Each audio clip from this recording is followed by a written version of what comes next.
পলুয়া চাল এই যে ভাইজে নিচ্ছি, দেখেন এই যে গুছায় ভাইজে নেব।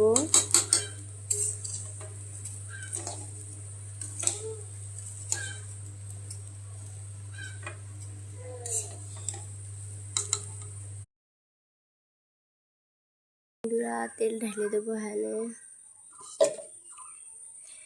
যেনে শুকনো ঝাল দিয়া বিভিন্ন মশলা দিয়া রসুন দিয়া পেঁয়াজ দিয়ে বাটা সব কিছু দিয়ে এখন আমি ঢাইলে দেবো কড়ার ভিতর।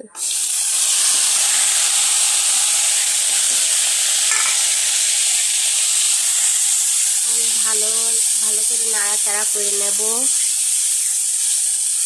অনেক ঘুমটা ঢেলে নাড়াচাড়া করতে হবে, খুব সুন্দরভাবে নাড়া। এখন নুন দিয়ে দেবো, গুছায় মশলা নাড়াচাড়া করে দিয়ে দিলাম। তারপরে হলুদ দেব,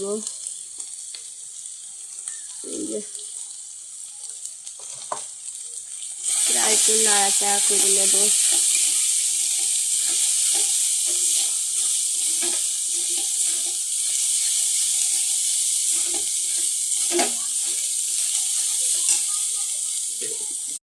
দেখেন বন্ধুরা, এটা বিদেশে ধুয়ে এটা তেজপাতা দিয়ে দেবো ওর ভিতর দিয়ে নাড়াচাড়া করবো।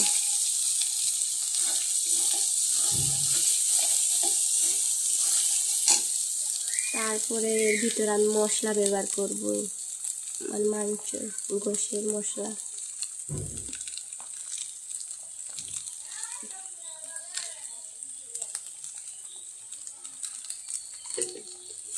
নাড়াচাড়া করবো বন্ধুরা। এখন আমি গরুর মাংস দিয়ে দেবো, কষানো হয়ে গেছে মশলাপাতি।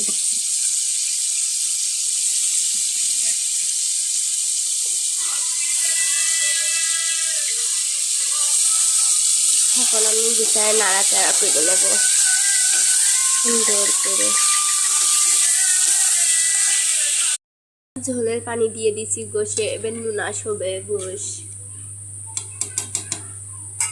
গোসাই সেজবে, নুন আসবে, তারপরে ঝোল শুকিয়ে গেলে লাগাবো। যে গোশটা হয়ে গেছে সুন্দরভাবে লাগাই থুইছি, এখন পানি দিয়ে দিচ্ছি। পানি দিয়েই চাল দেব, পলুয়া ভাতের চাল বিরিয়ানি রান্না।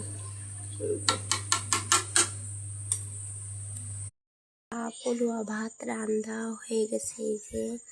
আর আমার এই ভিডিওটা ভালো লাগলে লাইক করবেন, শেয়ার করবেন, কমেন্ট করবেন।